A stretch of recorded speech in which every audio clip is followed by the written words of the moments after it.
Yeah, I think for me, and for anyone like you and I who have seen and sort of grown up watching people build businesses and sort of dictate their own path, I think there's a confidence and a belief that it's possible that really helps, right? Because I know a lot of friends that I meet or people at different events, and their biggest fear is, will it work? You know, is this really real?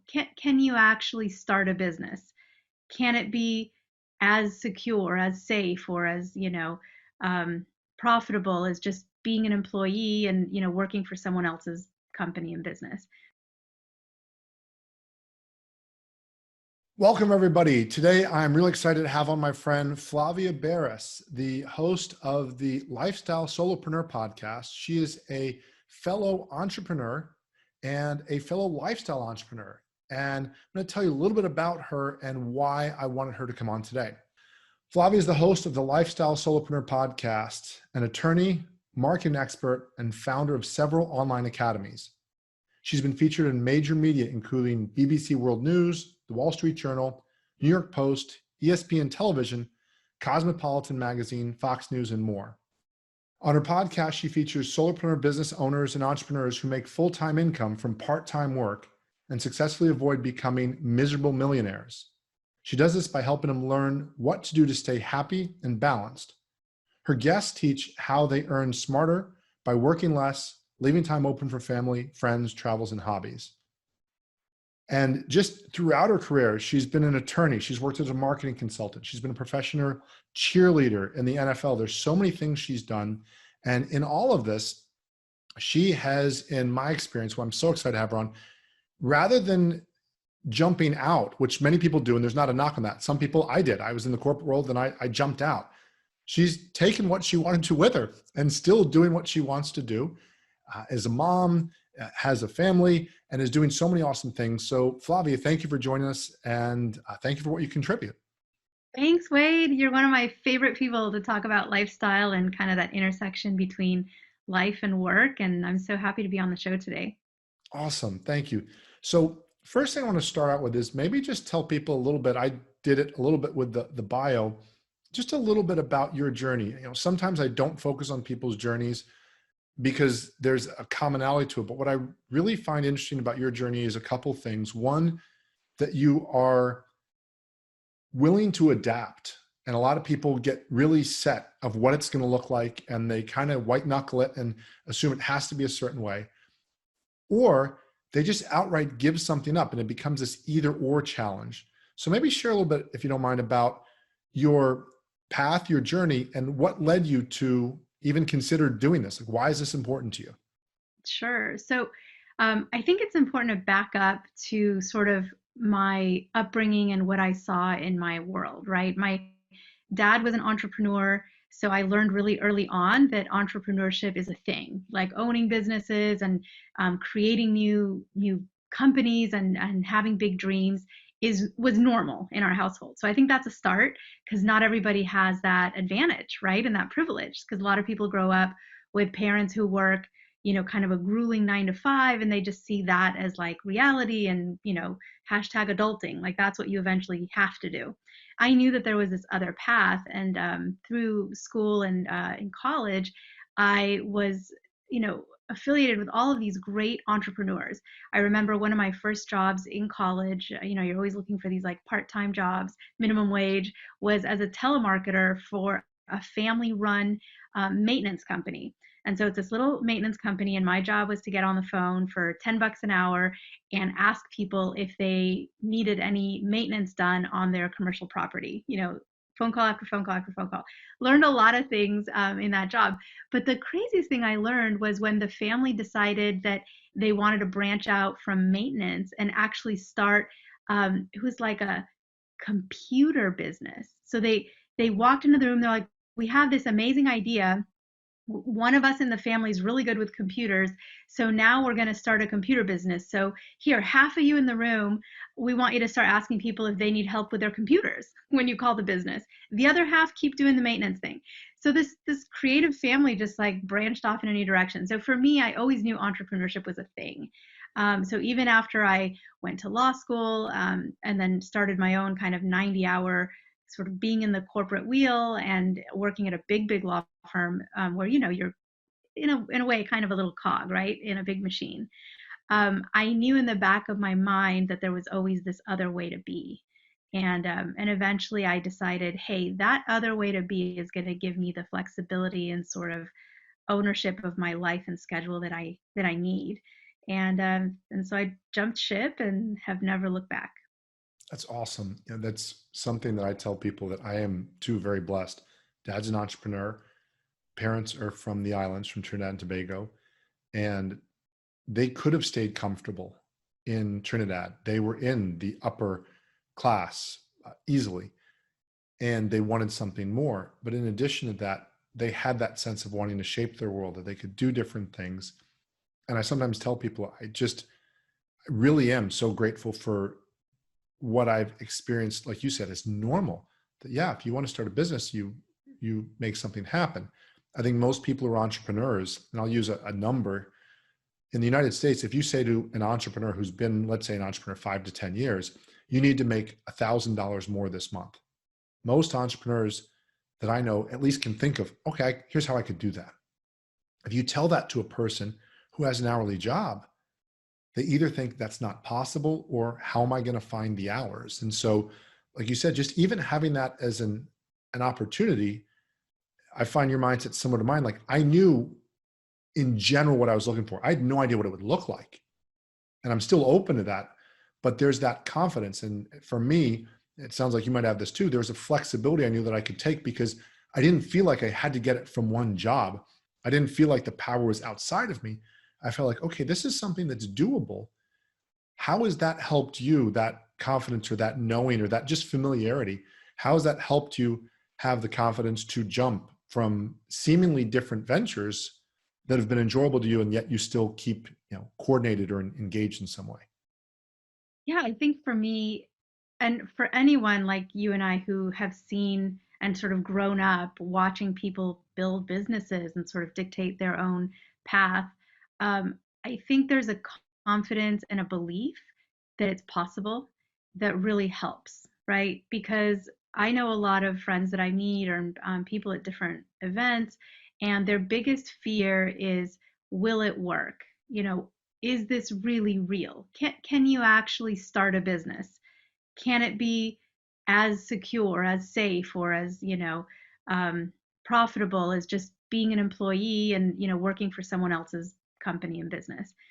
And that belief, first of all, if you think about it, right, it's all a fallacy, because an employee is never secure, at least in the United States, right?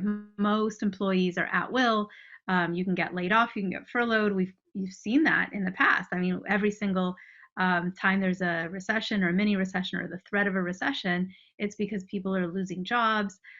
So there really isn't the kind of security that maybe there was decades ago, where you were expected to work for a company and you stay there, and you earn your retirement and you have a pension, and it's just all very kind of linear.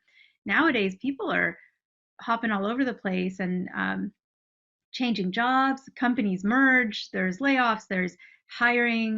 There's opportunity. And also, the world is getting flatter. You can work for a company in Florida, but you live in Kentucky, and there's just a lot more choice. And so I think for people like me and you who've seen all kinds of things work, there's a belief and confidence that other people may be lacking. But maybe listening to this episode will give people like that, who are in that camp, a little bit of encouragement and inspiration. Absolutely. I think one of the things that sometimes is the hardest thing for me to help people understand, even with a basic concept such as whether it's a 4-day work week or whatever it might be, but being compensated or rewarded in a way that has more time freedom, is to just say to people, look, at some point you made minimum wage, whatever that was. So when I was younger, that was like maybe $5, let's say, or whatever it might be. And then you made $10 an hour, and you had an assumption, you had almost this demand, this expectation that over time you're going to make more money. And if you aren't paid that, most people that I know will say, okay, I'm going to look somewhere else. Not everybody, but most at least have that sense of, and you might even call it entitlement. It can almost even go the other way. And yet with time, We have nothing like that as far as an overall society, as if someone's doing us a favor. And again, if I do something and I know I do something of value and an employer doesn't pay me well, most people I know would say, oh, well, no, I need to be paid more. So they see it literally in currency, they can see it. But if you say the similar thing, you say, well, I allow my employer the opportunity to take time off because I'm so consistent for them, I deliver for them, and I allow them that freedom. But yet we don't say, well, therefore I should have an opportunity to in some way have freedom, not guaranteed freedom. And I know a lot of times people say, well, Wade, do you advocate a outright 4-day work week where the employer now has to pay somebody for 5 days of work in 4 days? No, because I believe in math. But I think you can still say to somebody, look, if you want to work 4 days, it might be that you adjust your income expectations, so you make the same hourly, or it might be you say that you are worth more to your employer. And that starts with, asking your employer, what would it look like for me to be worth more?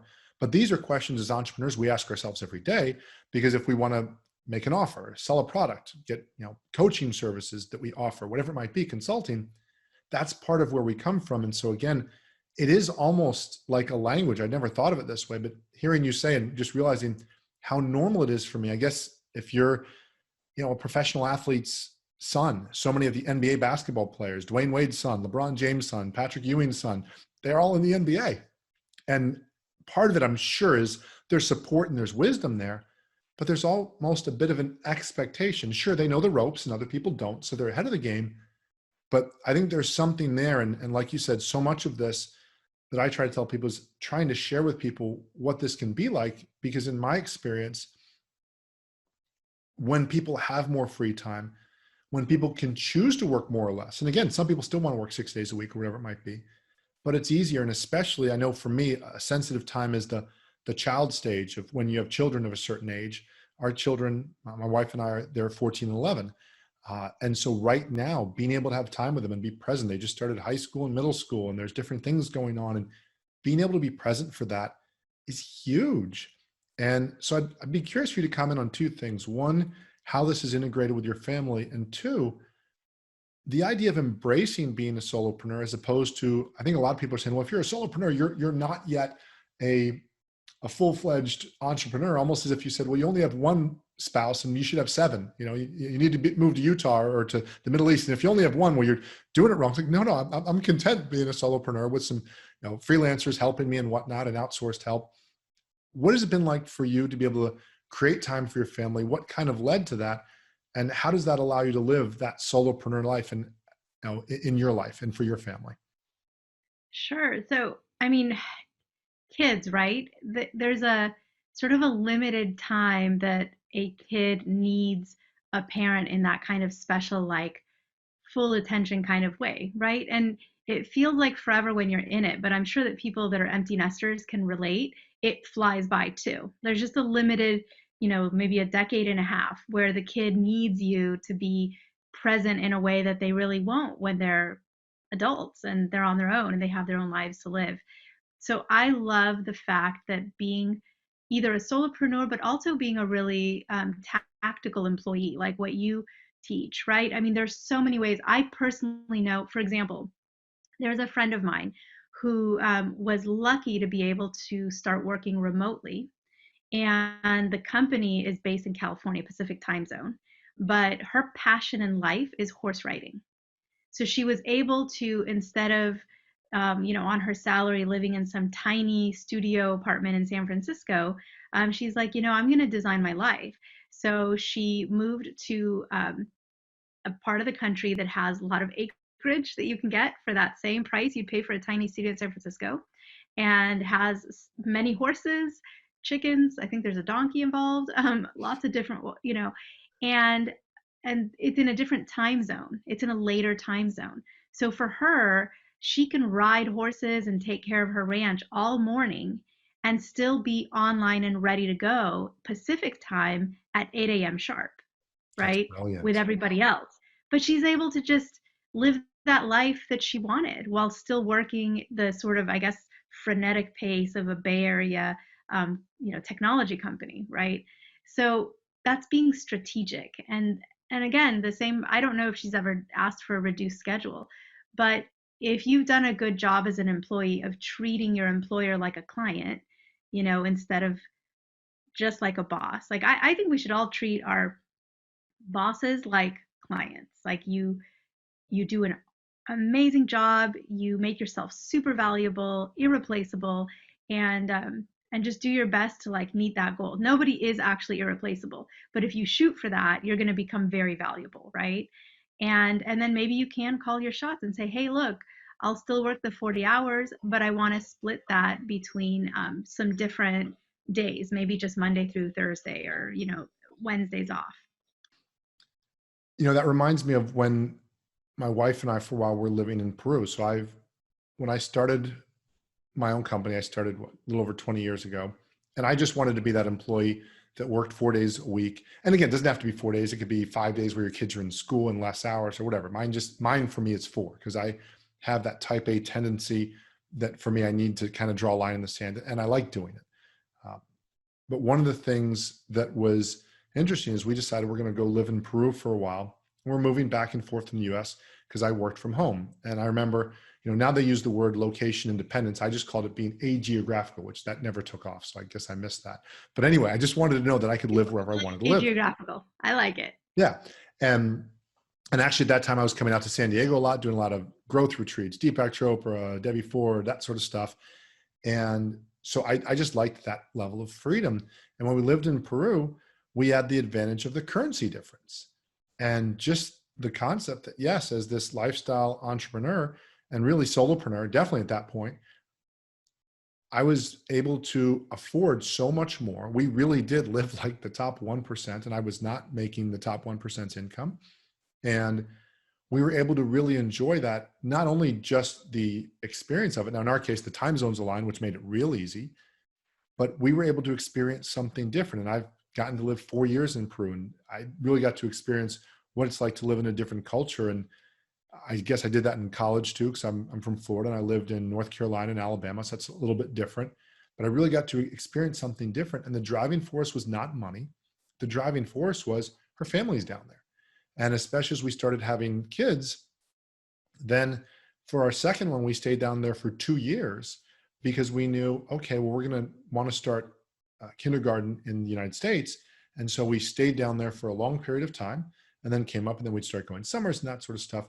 But just being able to experience that, the driving force was the lifestyle. And yet, and this is the part, and you said it a different way as far as how you treat your boss or the people you serve, there was never a sense of my clients owing me anything. There was never a sense of, well, I'm done, or I'm tired, I'm just going to live off of this. It was always clear that, okay, I need to earn this. And sometimes I've slipped. I've not always been perfect, certainly. But at the same time, the expectation is, number one, that it could go at any moment if I don't take care of it, like any client, any boss, any relationship for that matter. And there's a great sense of understanding the interplay between my trade-offs of time for money, for lifestyle, and then how I spent my money and making different choices. Whereas when I made a lot more money and was single, I would splurge on things that really, it didn't hurt my income or my time off to do that. Whereas now it might. So, somewhere in your resume, I remember reading this thing, you just mentioned the idea that you used to work a lot of long hours. How did you pivot from that? How did you make that leap? And what was that like? Was it one big jump? Was it baby steps? Because I know sometimes people are told that there's only one way to do it. And as I talk to more people, there's multiple ways of doing it. How did you do it? So for me, life has its like stages, and there's like a time for different things. And as like a newly minted lawyer, fresh out of law school, I'd passed the bar, done everything right, as a law student. And so, I got a great job, and I actually had no problem working really long hours, working really hard. And I actually found a lot of pleasure and joy out of that lifestyle, and it was interesting, and got to work on these amazing transactions. I wasn't a lot of people, when they hear lawyer, if they're not a lawyer themselves, they just picture all lawyers end up in a courtroom, arguing and presenting these great statements. I'm a transactional lawyer, so our biggest joy is probably like flipping through a 200-page document and finding that one paragraph that needs to come out, or that typo or something. So it's kind of a different thing. It's not like that kind of exciting. We don't see the inside of the courtroom, but we do get to like take part in these huge, amazing transactions. And that was great for that time in my life. I didn't have a family. I still found time for my hobbies, which at the time, believe it or not, was learning how to do circus, kind of like trapeze and aerial silk, which is like these hanging, it's like Cirque du Soleil type stuff, but Very at a cool. very like elementary level. I mean, I was a beginner, but to me, it was like really fun and fascinating to go to these gyms and get to do that stuff. And I had time for that. I had time, to see my friends. For wine nights, we did our like usually on a Wednesday wine night with a group of girlfriends. And so life was great, even though I was billing like, 50, 60 hours probably. But I, I passed through that time in my life, and then I came into a different stage of my life where my family needed me more. And it was kind of a no-brainer for me. It was like, oh, okay, well, then this isn't for me anymore. My family needs me, and I am going to be there for them. And the only way to be there for them is to make a big change and a big leap. Like, there's no way to reconcile this schedule with what I need to do with my time. I mean, we have limited time. That's our one resource where we are all, pretty level, right? Um, in wealth, monetary terms, yeah, there is a 1%. There's, top 1%. There's people who have a little, people who have a lot. But as far as time, I mean, we've pretty much all got the 24 hours. So we have to learn to be very strategic in where we spend that time and what we do with it. And, some people are like, well, I just don't sleep at all. I sleep less, so I have longer days. It's like, well, yeah, but you might have a shorter life. Like, so, you got to be really strategic. And so for me, the decision wasn't hard. I did have like one epiphany moment where I was at the office and I still had probably 2 or 3 hours to go. People were waiting for me to do certain things, get them certain documents before the next morning. So I knew I was in it for at least a few more hours. And somebody in my family called me and was like, I really need you. I could hear it in their voice. And I wasn't able to just, head out the door and go have dinner with them. I had work to do for strangers who could care less who I was. you know, they maybe knew my name, and that's it. Few emails back and forth. So I was like, this isn't for me anymore. And so for me, it was that easy. Okay. And that's, I tell people when it comes to stages, at least in my experience, if you've done a stage well, you're ready. So I've watched my kids as they just went from fifth grade to sixth grade, or, eighth grade to ninth grade in a new school, and those sort of things that in their case, they were almost a little ready a couple months before. And similarly, when I talk to people about having kids, some people say, well, when's a good time to have kids? When you literally, and it sounds weird, the wording, when you can't think of anything better to do. And that doesn't mean in a bad way. It doesn't mean, oh, we're miserable, let's have kids. Yeah, because that's not a good idea. It's, we've done everything. We've traveled if we want to travel. We've done this, we've done that. We've done enough salsa nights, whatever it is. We're like, okay, we want something different now. And then it's still work. It's still a lot of work, but it's a different experience when you feel, at least from my understanding, other people I talked to that sometimes maybe weren't planning for it, it's a different experience when you feel you've chosen it. And even if it doesn't turn out exactly the way you want, I mean, as entrepreneurs, we certainly have that. I know there's this sense that people have that, well, if you're an entrepreneur, you get to do whatever you want when you want, and almost this sort of teenager view of the world. It's like, no, it's not that. There's certain freedoms we get that other people don't get. There's certain responsibilities we end up stuck with, or whatever word you want to call that, whether just we've adopted that other people don't. And I think a lot of people, and I encourage people as you're listening to this to consider, sometimes it is to be just an awesome employee that is irreplaceable, that somebody says, gosh, I would not want to lose you. Employee turnover costs are brutal, but more than that, you're unique, you're irreplaceable. And so, yes, if your kids are in school, okay, your kids go to school 180 days a year and you want to work just those 180 days. Okay, you only want to work 6 hours. Well, so now I have a choice. I can either take that roughly 1,000 hours of your work, so a part-time worth of work, or I can take nothing. I can tell you 9 times out of 10, if you're that good, the answer is they're going to take what you'll give them. Now, 20 years ago, not so much so. That has definitely changed. But especially if you just look at the more companies are more and more intentionally, of course, outsourcing talent. The idea, I have a friend who's a profit coach, and he says, of course, people hire me on retainer to work with them for an hour or two every month to look at because they basically need a CFO, but they can't afford a CFO. And so he helps entrepreneurs and any sort of job. For goodness sake, when you go to the mall and you get food, or you go to wherever it is, a restaurant, you get food, you're outsourcing that. When somebody cuts your lawn, you're outsourcing that. So a lot of people get kind of caught up in this. But I think it can be something that you can choose, and it doesn't have to be this crazy situation of overwork where you're trying to do everything by yourself. What have you found has helped you get over not only the overwork, but just sort of that habit, or almost perhaps that either addiction or the pride, like, yeah, I'm hustling, I'm grinding. Sometimes people have that. What helped you move beyond that? Or what do you find with the people that you work with helps them kind of move beyond that to maybe something more if they really want a more balanced, fulfilling life?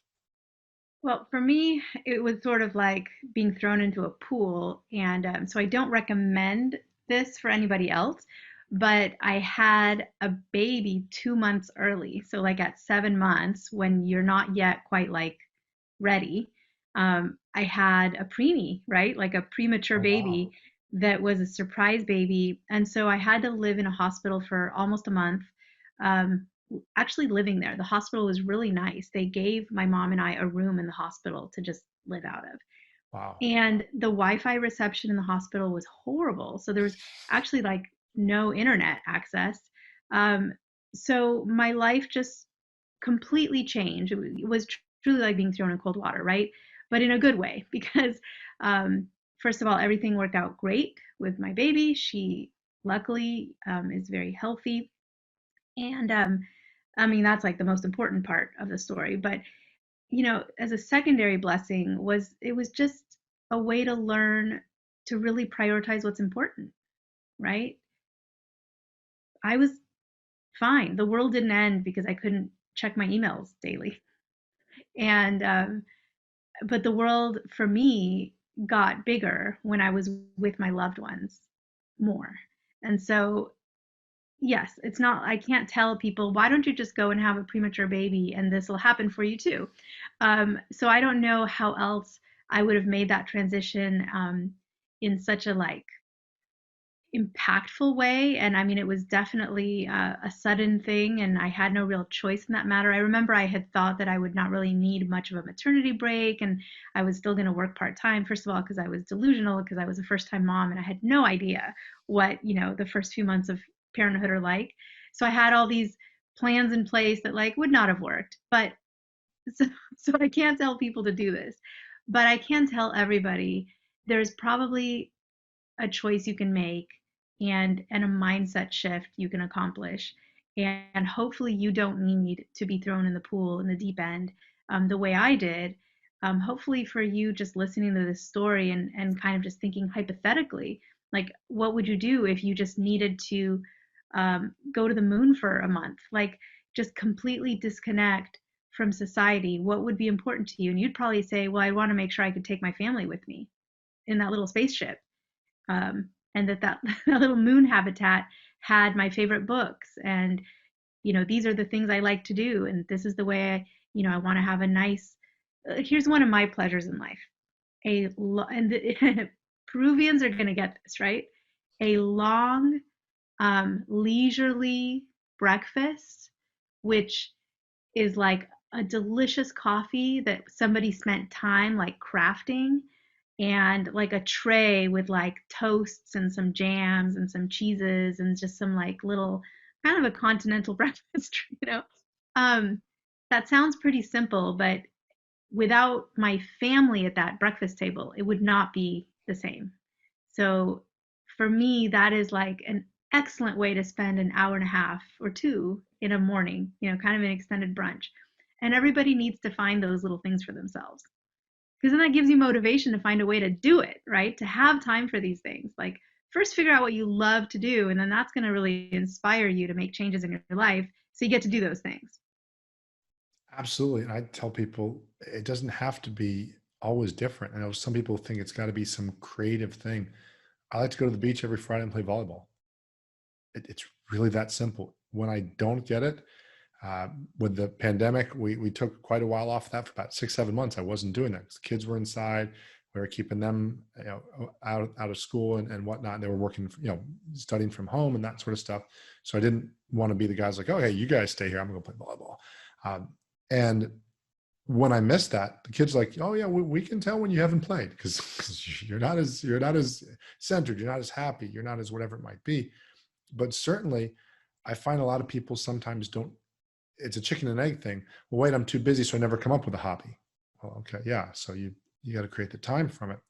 And I think one of the other things you said that was so clear to me is I don't think, when you talk about the story of having your baby prematurely and that stuff, I don't think those situations changes as much as they reveal. My guess is you already knew family was important to you. You just, somewhere thought, okay, I could, like you said, unaware parent, like, oh, I can make all this work together. And I'm going to put this over here. And I'm like, because I've got a plan right here in 3 hours. It's a 3-hour block for my kid. This is awesome. You can do all your stuff right there. And then we're going to put you over here. And of course, it doesn't work that way. But it sounds to me like you also had to let go of kind of what either everybody else thought was good for you or what your ego or the external forces. And how do you put ego aside so you can choose what you want as opposed to what somebody else wants for you or thinks is best for you? How have you been able to do that in your path? Because it sounds like you've done a lot of things, which, I mean, each one of them that people might say, okay, so you've been an attorney, or you are an attorney, you've done cheerleading at a professional level, you're a professor, you've done all these different things. And some people might get stuck on one for fear of losing or the ego that comes with it. How do you do a lot of those different things and yet at the same time allow yourself to choose what you want, whether it be for you or for your family? Wow, right? That's the $1 million question, is ego. Like, how much does it grip us? How do we sort of conquer it or control our ego, right? Ego is huge. Ego gets people into a lot of trouble. Like, it it is, ego might very well be that little like devil's voice on our shoulder. Like, that might actually be ego. For all I know, ego is like the evil part of our nature, because ego is when people put certain things, really self-interest above everything, above family. I know people whose ego forces them to keep and maintain a job or a lifestyle where they just don't even see their family at all. So like, ego robbed them of their familial bonds and love. Um, so I don't know, how do we spar ego? Like, how do we fight it off? Like, how do we guard against an overinflated ego? Because we have to have some ego, right? So this becomes a balancing act, because you also can't be absolutely completely selfless. That's Those are the people that work themselves to death, and then, like, because they only do things for other people. They only look at what everyone else needs, and then they themselves are no longer able to even be there for their family because they've become this like shell of a person. So yeah, ego's tricky. We've got to balance it it's like walking on a tightrope. And like a tightrope, it's not like you can set it and forget it either, right? Like, I you love think that you've from The got it, Devil's and then all of a Advocate. sudden, The end of the movie, ever seen The Devil's Advocate? a long time ago, Yeah. Well, at so the end, long I when don't even when remember. Keanu thinks he's a spoiler alert if you haven't seen The Devil's Advocate, it's a great movie, and don't listen to the next 30 seconds. But Keanu finally gets his ego in check, and at the end, he gets a compliment, and then the ego gets going again, and he just like that, he's like right back on. And the Al Pacino's character, the devil, says, "See, vanity works every time," and Vanity. it's just that thing that we get so caught up in these things. But something you said, I want to jump in on real quick. And I don't know, you said something about how when people, and I've definitely seen this, when people get so caught up in, the ego, the vanity, and don't see their family and stuff. And ironically, it seems to me that on one level, it's self-centered, and yet on another level, if you kind of take that concept of, some people talk about, let's say your spiritual self, your higher self, your true self, whatever word. Let's call that, capital S, like who you really are.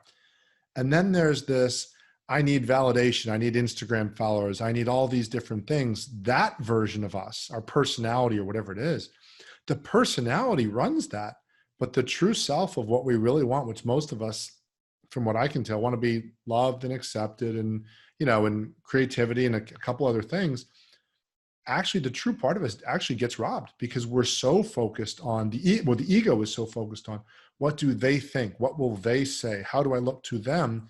And like you say, so meanwhile, the family doesn't even stand a chance if we're so concerned about that. And I know that's one of the things, as certainly as a solopreneur, I found can be tricky because have you listened to The War of Art by Stephen Pressfield or read it? Listen to it? No, no, no. I haven't read or listened to it, but I know of it, and it's It's supposed to be brilliant. I was fantastic. just listening to part of it, and one of the things he talks about is, the theme of the book, it's called The War of Art by Stephen Pressfield. Awesome book.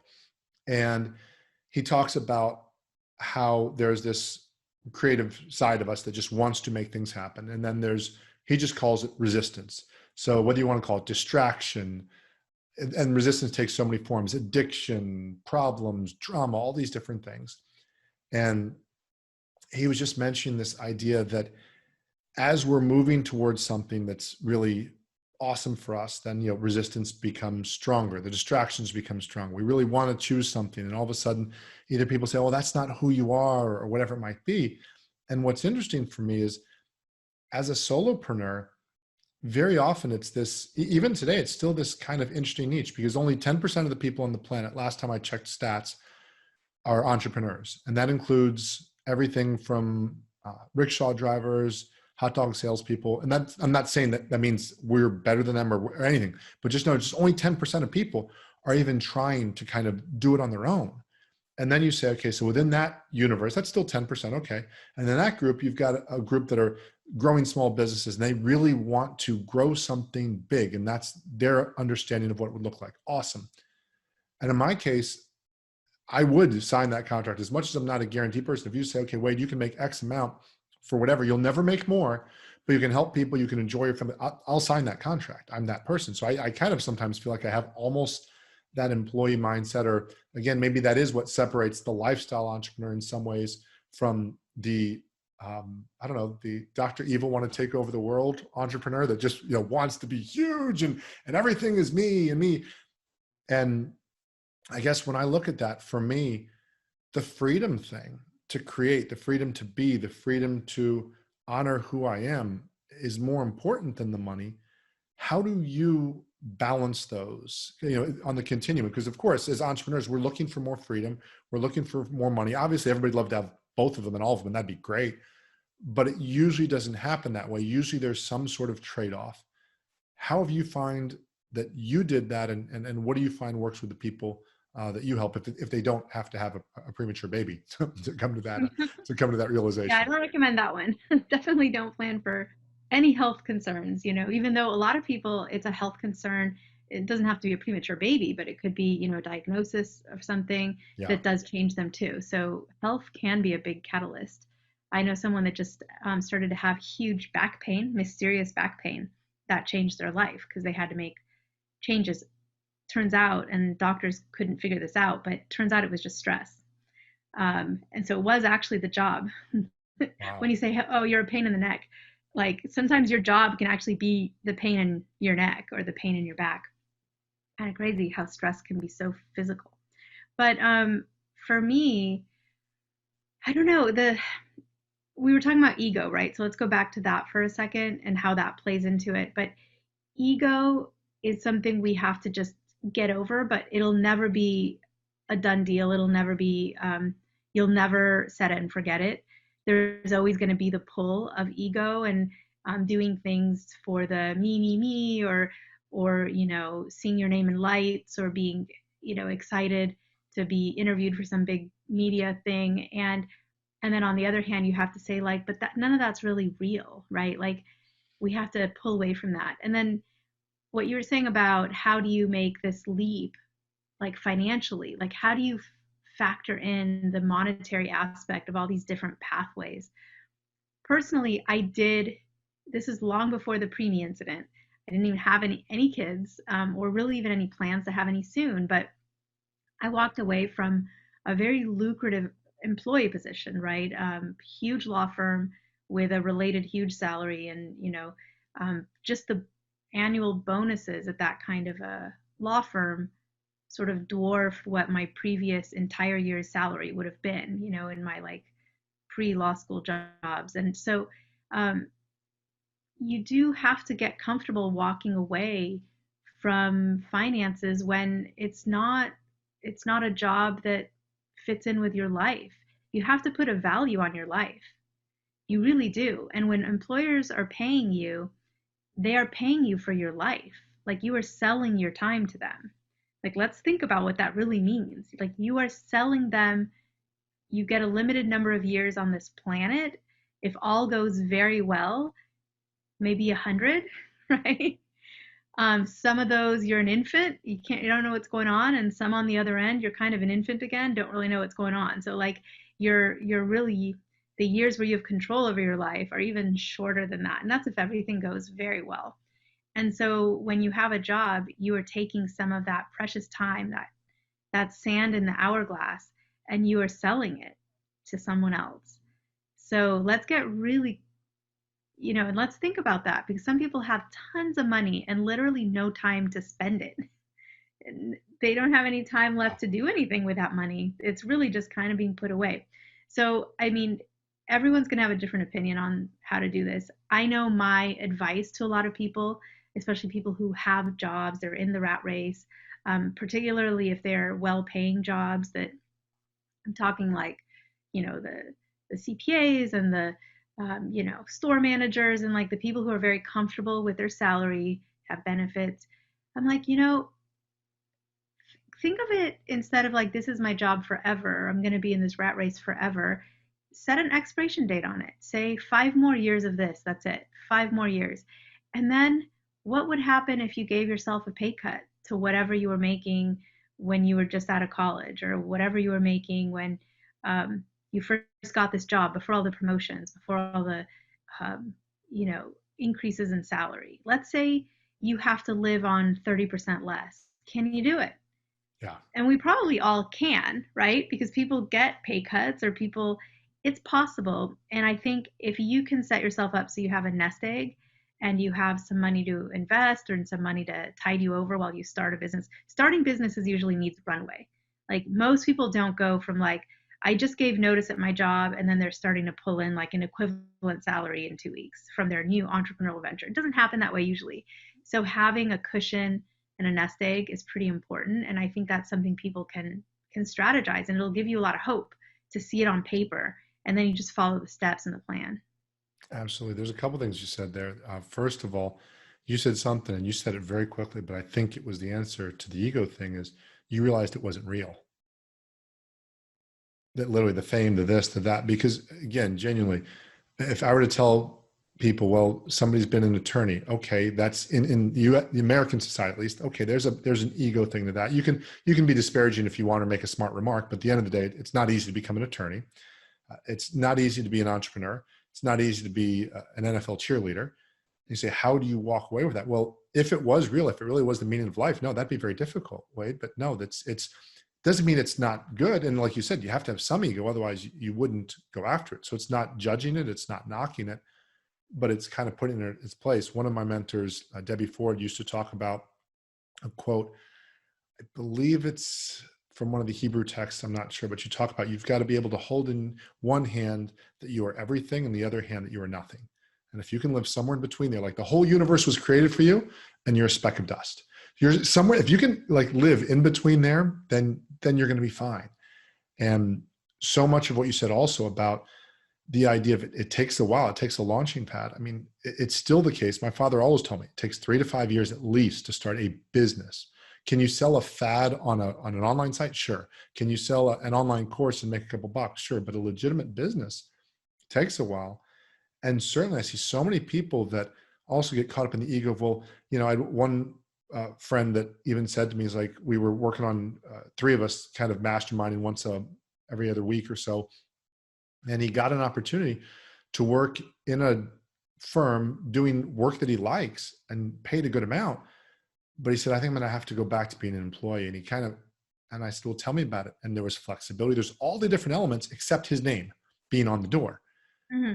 I said, well, Interesting. dude, you just got a budget. You just got room for mistakes. You've got a guaranteed salary and you still have time to work on your side project. I said, other than the name of it, and people get caught up on whether they rent or they own. I'm like, well, the bank owns the house, actually, not you. So let's not get too caught up on that. We sometimes, our egos again get so caught up on the specifics of what it's supposed to look like. And yet what blows my mind, going back to the other thing you said about how you invest your time, I look at people like my wife. My wife has been a social worker at different times or a stay-at-home mom for the most time that I've known her, one of the two or some variation.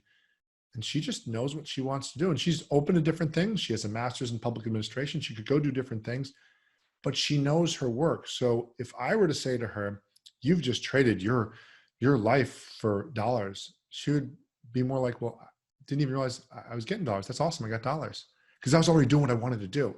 And that's not everybody's path because I don't always get to do what I love and the money doesn't always follow. So that's certainly not the case. But to your point, being very cognizant about, okay, well, what is it that you're wanting to do? And then add in the age variable. Well, as you get older, there are certain things you can't do. And just that sense of appreciating the life and being able to let go of your attachment to what other people think about you and being able to create what you want, I think is a big deal. And still remembering that, well, yeah, I still want to make money. Money gives you opportunities. It allows you to make things happen a certain way. Speak a little bit more, if you don't mind, on maybe for the people that are trying to start something, because there's so many options. There's well, at least there's presented so many options. They all seem so shiny and dazzling of, starting a course and this and that. And some of them, at least in my experience, are more tried and true and more likely to succeed. And then some of them are more flash in the pan, or to be more precise, they're much lower percentage possibilities. What advice would you give to somebody who says, look, my job's not abusive. Like again, the person said, let's say the 5-year plan. What would you tell that person? Says, okay, I really don't love this, but I can handle 5 years. So what should I do with those 5 years? Do I just show up 5 years from now and say, okay, I'm close? Like what would you tell that person, or what have you found that works for people? Oh, I love, love, love this question. Let's talk about this. I literally just yesterday was talking to another lawyer.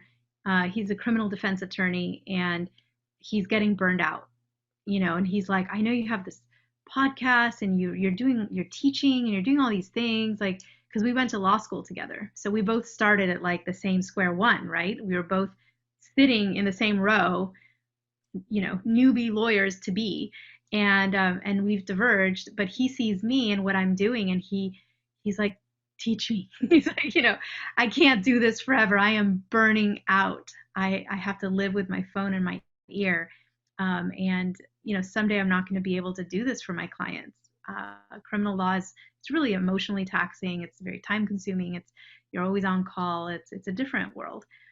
And I got so excited. I'm like, okay, let's put time on my calendar. Let's just sit and noodle and let's think this through. Like, what could you do? What he's actually thinking of real estate, which is why he mentioned this to me, because he knows I'm very involved in real estate. So he's like, I'm kind of been toying with the idea of going into real estate, but I have no idea what that even means to go into real estate.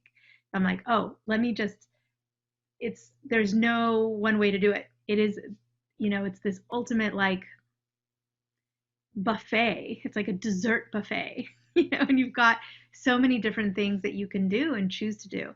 So I love this question because I would tell anybody the same thing I told him, which is the possibilities are endless. They're more endless than you think.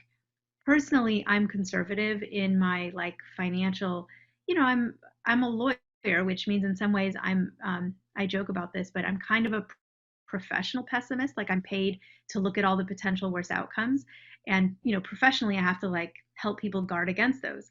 But the optimism you can have for free. Okay. I don't charge for optimism. Like I am an optimist at heart, but I'm a trained pessimist. And so I am conservative, and I like to tell people, especially if you're thinking of leaving a steady job and your family needs the benefits, and you're taking a huge leap and you don't have much saved up to be a cushion, do something that's not as speculative.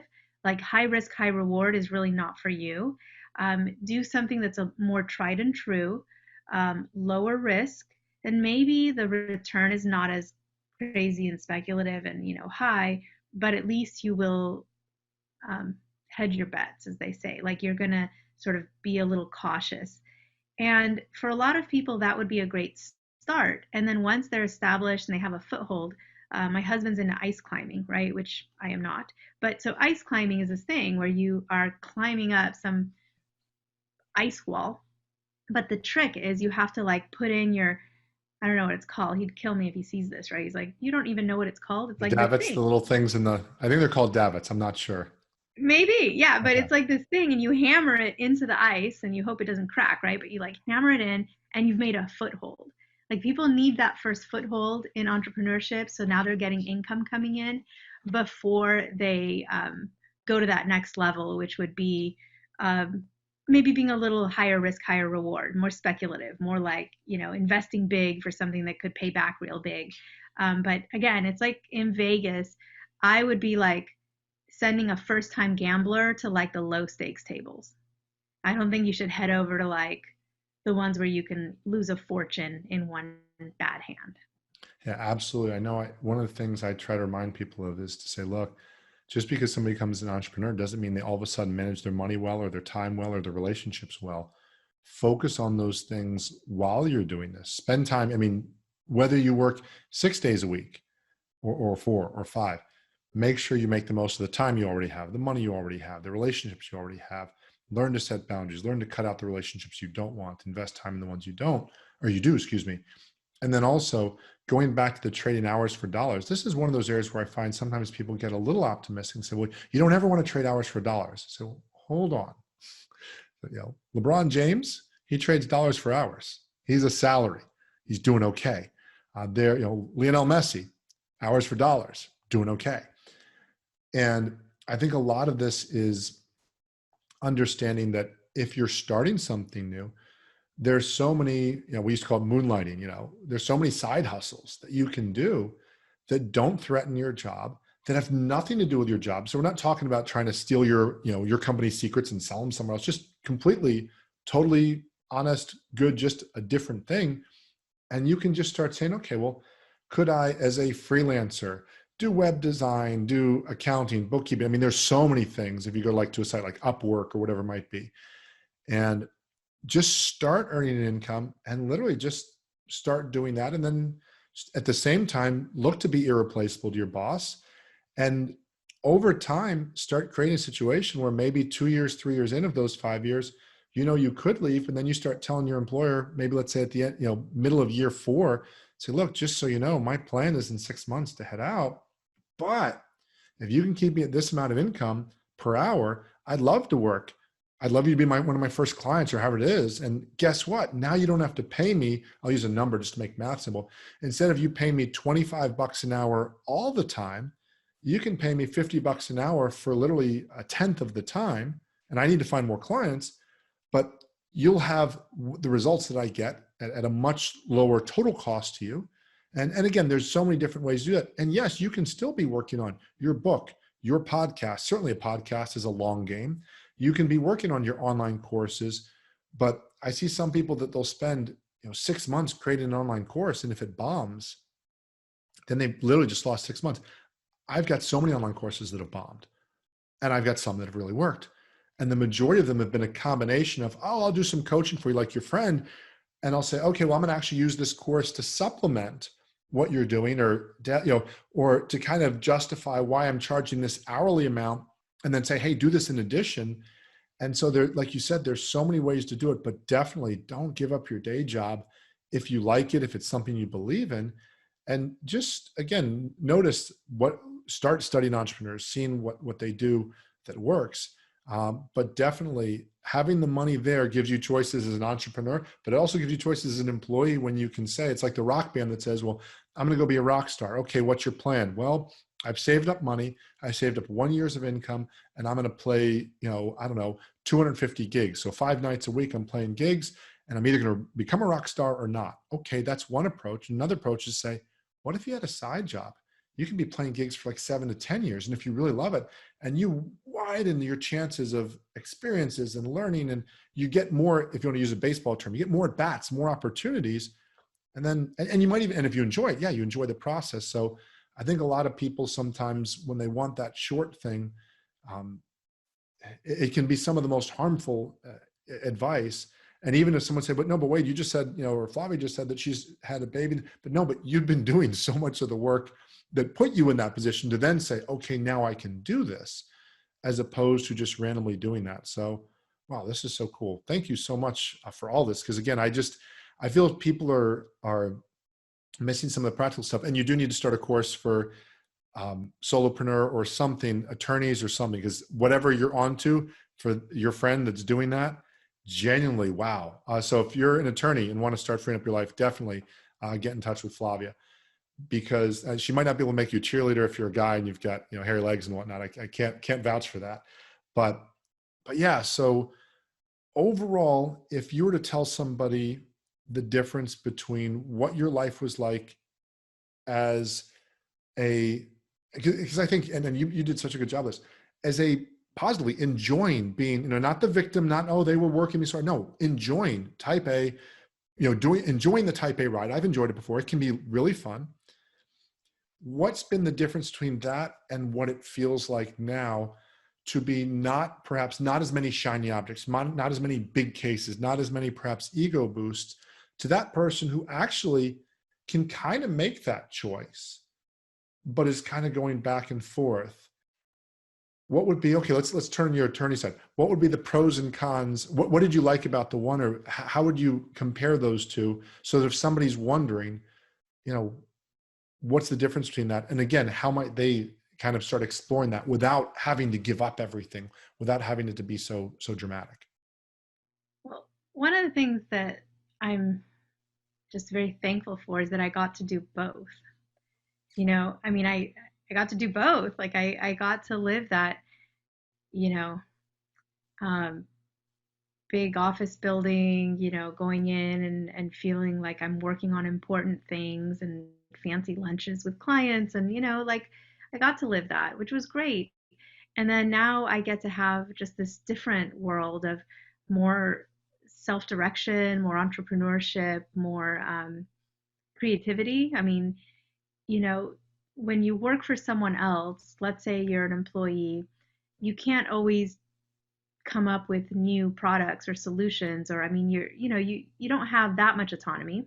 You can, and in some cases you really do. So it depends on how your job has evolved with you and what you offer to the company, because you could actually be put in a position where you get to help decide and call some of the shots, which is great. So for me, I've gotten to do both, and I feel very very blessed that I've gotten to live both things. And it's going to look different for everybody. For some people, being an employee is going to be the best way to live their best life. And I know a lot of those people. I've talked to a lot of those people, and we sort of debate the merits and like pros and cons of being an employee, of not being an employee. And there's people that are very happy in their jobs, very, and they've found a way. One person in particular I'm thinking of only works 4 days a week and has currently Mondays off. So, Tuesday through Fridays, their work schedule.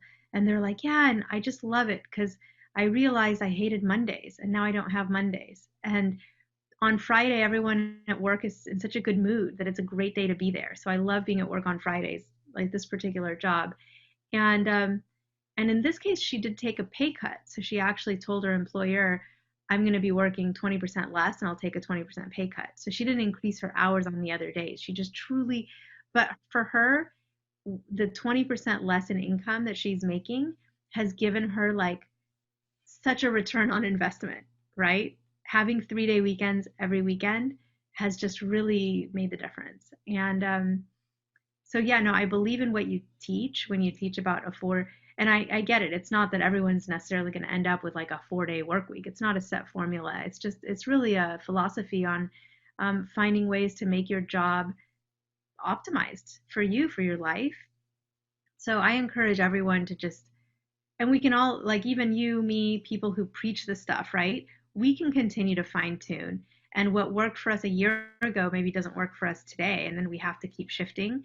Again, none of this is set it and forget it. None of it. All of it is um, a journey and continual analysis and change and challenging ourselves and our beliefs, challenging each other, right? Getting coaching, like looking at each other's decisions and seeing if there's a way that putting another head in the huddle is going to even optimize further. So, no, I'm so appreciative that you've had me on today and that we get to talk about this stuff. It's important topics.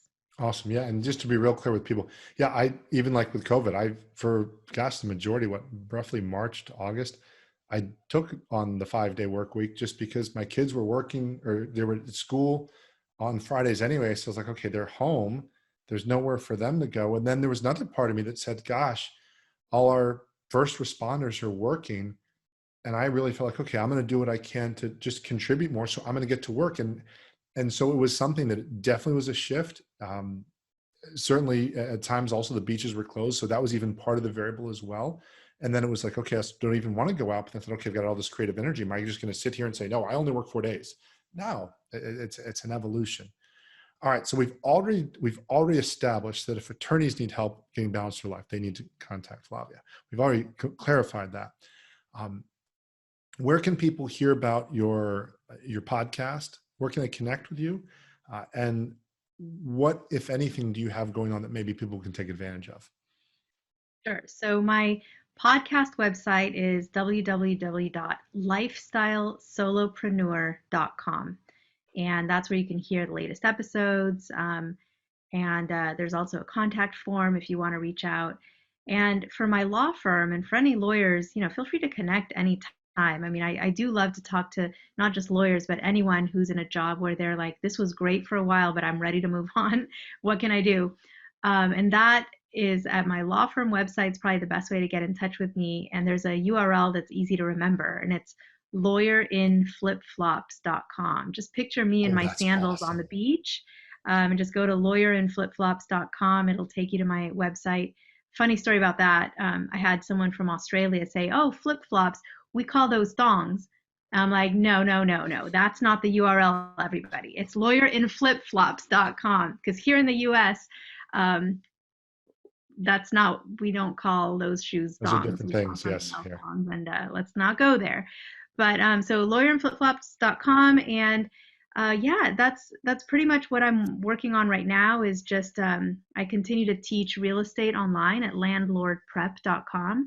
So for anybody that wants to learn and manage their own rental properties better, come join me at landlordprep.com, and hope to see you there.